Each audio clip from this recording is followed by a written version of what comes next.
Masih keruwetan kasus Vina yang semakin hari banyak orang-orang yang mengaku menjadi saksi, dan kalau ditanya pelakunya lebih dari satu orang, ya, dan mereka ini bisa jadi diantaranya itu ada yang tidak saling kenal. Jadi saat kasus dinyatakan sebagai kecelakaan, itu terus kemudian berubah menjadi kasus yang diduga sebagai sebuah pembunuhan saat adanya kesurupan.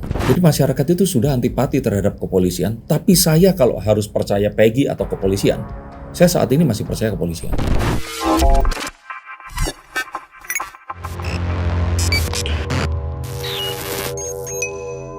Halo Science-Seekers, kembali berjumpa bersama saya Denny Darko. Tidak ada yang namanya misteri, yang ada adalah tanda-tanda yang kita semua coba untuk mengerti. Masih keruwetan kasus Vina yang semakin hari banyak orang-orang yang mengaku menjadi saksi. Adanya satu screenshot dari yang diakui ini sebagai hasil sorotan CCTV kejadian di malam saat itu terjadi. Tetapi sekitar mungkin seminggu yang lalu sempat beredar pula sebuah video yang ternyata video tersebut adalah video yang sebenarnya diambil saat pengambilan gambar film atau syuting Vina sebelum 7 hari. Saya sendiri memiliki sebuah teori bahwa kasus ini bermula dari kesurupan Linda, maka seharusnya berakhir di situ juga. Dan kalaupun mau ditarik lagi, saya kira kita harus menyelidiki ayah Eki, Pak Rudiana, yang sampai detik ini masih bungkam dengan alasan tidak ingin diganggu keluarganya karena masih dalam kesedihan. Seperti apa kelanjutannya, saya sekarang bersama dengan teman-teman dari Ganjil Misteri yang akan mencoba melihat dari sisi yang berbeda. Dan perbedaan dengan saat saya membawakan sebuah konten dan saat wartawan bertanya, mungkin angle-nya akan berbeda. Dan untuk itu, kalian harus menyaksikan hingga selesai, dan kalian juga bisa menyaksikan tayangan ini di Ganjil Misteri yang kalian harus subscribe, like, dan share video mereka. Menyikapi kasus Vina yang mungkin bisa dibilang tadi ya semakin ruwet, tidak ketemu titik terang. Yes. Mungkin bisa diterawang seperti apa sih sebenarnya yang terjadi? Oke, ini menanyakan yang terjadi ya dari kasus Vina, karena saya punya catatan, banyak catatan nih teori saya tentang kasus Vina sendiri. Jadi saya nggak bacakan kartu saya karena ini saya baca dari sebelumnya. Jadi saya sih melihat bahwa ini adalah kejahatan yang diawali dugaan saya dari kasus asmara. Jadi asmara yang terus kemudian berhubungan antara pelaku dan juga yang kemudian menjadi korban. Jadi kalau ditanya apakah ada hubungan dengan geng motor, sebenarnya geng motor ini cuma jaketnya aja yang terus kemudian dikenakan, dan Eki kebetulan seorang anggota geng motor juga. Selebihnya nggak ada berhubungan secara erat terhadap pertikaian atau kericuan yang ditimbulkan karena geng motor ini tadi. Dan dugaan kekerasan anak muda yang berbuntut kematian dan penghilangan nyawa ini sebenarnya adalah sebuah hal yang kalau menurut saya di sini itu nggak disengaja. Tidak ada sebuah kesengajaan untuk menghabisi. Karena alat yang digunakan ini alat-alat yang kalau mereka ingin menghabisi, mereka akan membawa, maaf ya, pisau, atau kemudian alat yang lebih mematikan, benda tajam. Tapi dilihat dengan menggunakan benda tumpul, ini sepertinya tujuannya berbeda, tapi terus kemudian menyebabkan sebuah fatal accident yang membuat Eki meninggal dunia. Dan karena Vina di sini melihat mereka ini mungkin menjadi menjadi ketakutan, akhirnya menghilangkan sekalian nyawa dari Vina ini tadi. Itu dugaan saya, yang saya sempat lihat menggunakan kartu beberapa saat yang lalu melihat keruwetan kasus ini tadi. Dan kalau ditanya pelakunya lebih dari satu orang, ya, dan mereka ini bisa jadi diantaranya itu ada yang tidak saling kenal. Bisa jadi kayak resource yang diambil ngerti nggak, kayak dibayar untuk membantu, seperti itu dugaan saya. Dan sepertinya pelaku utama ini dibantu oleh quotes on quotes orang dalam. Orang dalam itu orang yang misalkan kayak ada maling masuk ke dalam rumahnya ini nggak dibongkar kuncinya. Nah berarti ada bantuan orang dalam yang menyiapkan itu tadi. Jadi sepertinya ada seseorang yang menyiapkan sehingga Vina dan Eki ini tidak curiga saat mereka melewati jalan atau dihadang oleh sekumpulan orang-orang ini tadi. Dan berikutnya adalah ini yang paling penting, yang saya kira nggak diselidiki dengan lebih, ini harus diaudit ya saya kira, adalah dugaan kesalahan prosedur penanganan yang ditutupi. Nah ini harus mendatangkan waktu itu masih AKP ya, Pak Rudiana, ayah dari Eki, yang kalau menurut cerita yang beredar dari saya menonton pengakuan dari kakak perempuan Vina, keluarga, dan juga hasil sidang yang didiskusikan di beberapa forum, ini jadi saat kasus dinyatakan sebagai kecelakaan, itu terus kemudian berubah menjadi kasus yang diduga sebagai sebuah pembunuhan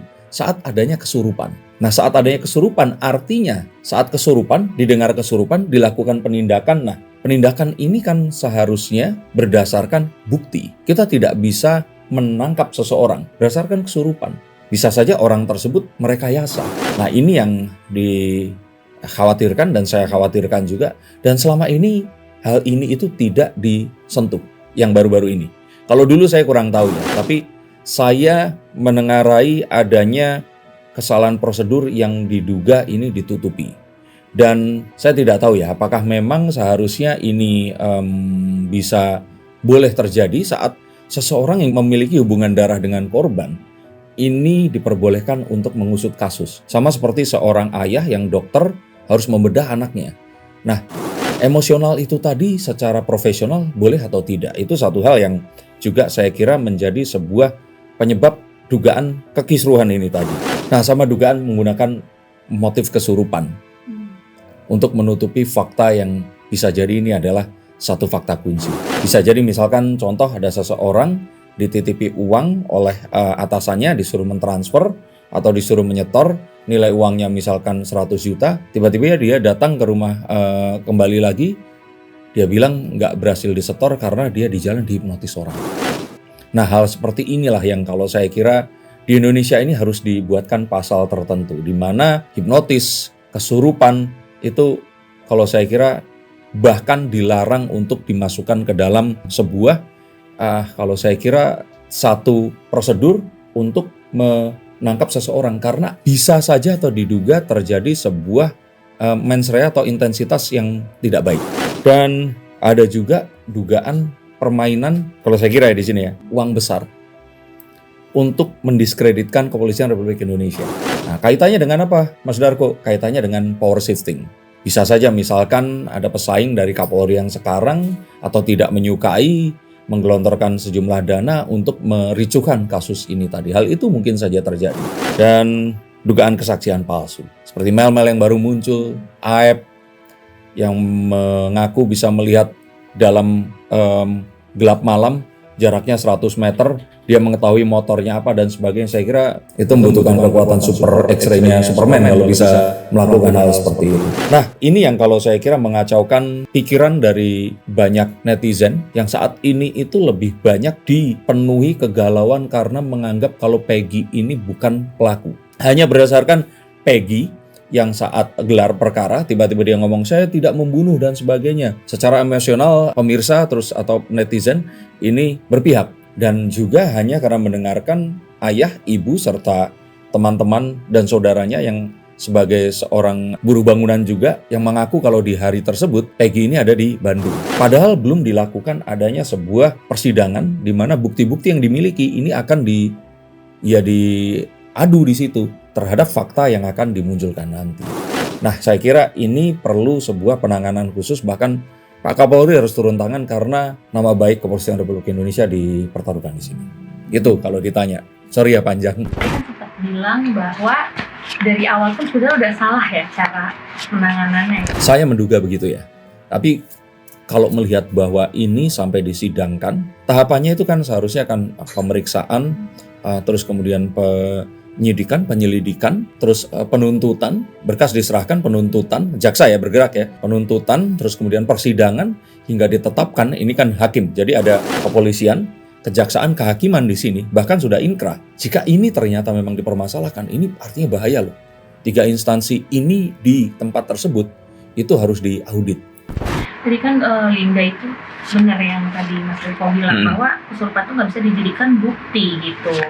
Saya bilang nggak cuma bukti, bahkan untuk keterangan pun itu harusnya lebih ketidakpercaya. Karena bisa saja ini ada sebuah kesengajaan atau framing terhadap satu fakta atau seseorang.